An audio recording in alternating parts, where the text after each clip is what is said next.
Hello everyone, Dan here from the Next Issue Podcast. On today's video, I'll be doing a review for The Royal Hotel 2023. This is a new movie, rated R, with a runtime of an hour and 31 minutes. As of the recording of this video, we have a Rotten Tomato score of 89% for the critics, a 41% from the audience, and a Letterboxd average rating of 3.2. I'll go into how I feel about the film in a minute. Let's talk about the synopsis. After running out of money while backpacking in a tiny male dominated town in Australia, two friends resort to working in the Australian outback on a holiday at the Royal Hotel. When the locals' behavior starts crossing the line, the girls find themselves trapped in an unnerving situation that grows rapidly out of their control. This film is directed by Kitty Green, and it stars Julia Garner as Hannah. You may have seen her in Reinventing Anna. I've never seen that, but I've seen a lot of clips. And there was one moment in the film when Julia Garner spoke, and I just heard that same kind of voice. That's kind of when I put it together. It also stars Jessica Henwick as Liv. I'm a big fan of Jessica Henwick, so that's one of the reasons I really wanted to watch this film. Ursula Jovic as Carol. We also have Hugo Weaving as Billy and Toby Wallace as Maddie. Um, I'm a little bit. I think this is a good film. Not one of my favorites. I think it's I didn't know what to expect going into this film. I will say the film is beautifully shot. I think it's beautifully composed and put together. I just it was maybe the film succeeding at what it set out to do of making me feel the unease and the unnerving of the characters.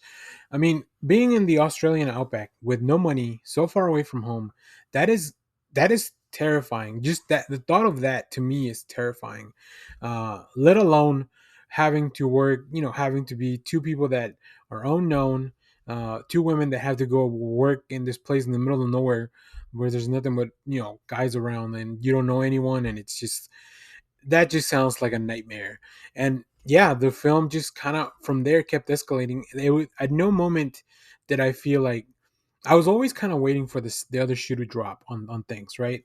Like the film does a very good job at setting up like this is a shitty situation, um, and things just kind of keep getting worse and worse. And when you think they're about to get better, something else happens. And just for 90 minutes, for me holding on to that feeling of like, oh, something really bad's about to happen, something really bad's about to happen, like that is unnerving. So. Um, as far as that, yeah, I can see why the audience score would be so low because that's not an enjoyable situation. Now, I think the fact that you can make an audience feel that way is pretty admirable, which is kind of why I say this is a good film. I think it set out to do what it was trying to do, if that was the case. The performances are great. As I mentioned, the film really revolves around both Hannah and Liv by Garner and Henwick's characters.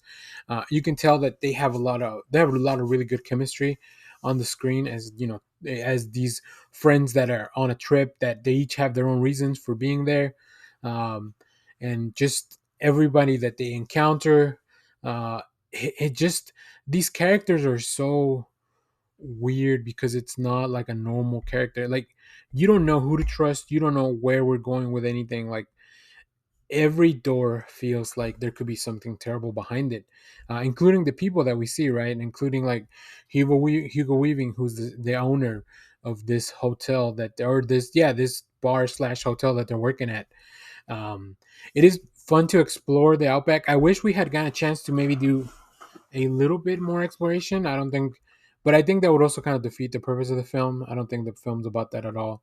But what we did get to see, I think it was very interesting. It just doesn't feel like a very welcoming situation, and that just really, really threw me off.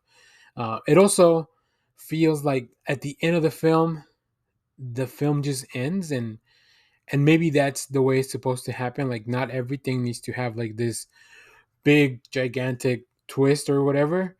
So yeah, the film just kind of ends, and like with the characters kind of keep moving on with their lives after all this shit they've gone through. So it's very interesting. It has a lot of really vivid imagery of like that just really makes you feel unnerved and uneased. Um, and the performances are great. I think usually when I watch movies like this, I like to watch them with subtitles, but this one, just because of the accent, sometimes I'm not very good at recognizing not foreign accents, but accents from even if they're speaking English. Like Australian has a very distinct sound, right? So yeah, Australian English. So yeah, but overall, I think if you like this director or any of the performers in here, I definitely recommend you check it out. I think it's an experimental film. I think it's a film that just has something to say, and maybe what it's trying to say, it's not something that everybody wants to hear. So yeah, overall, I don't know if I can recommend the film, but I definitely don't like regret watching the film either. So it's a very like at 90 minutes, it's very quick paced. So, which I think that was one of the things that I do remember because I watched this on VOD.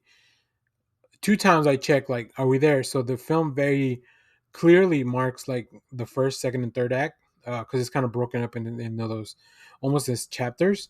Because the two times that I paused, one was at around the 1 hour mark, or sorry, yeah, around the 1 hour mark, and then the previous time had been around the 30-minute mark. So very clearly tells you like this is kind of when things are gonna escalate or switch or turn. So but if you have seen this film, let me know what you thought about it down in the comments.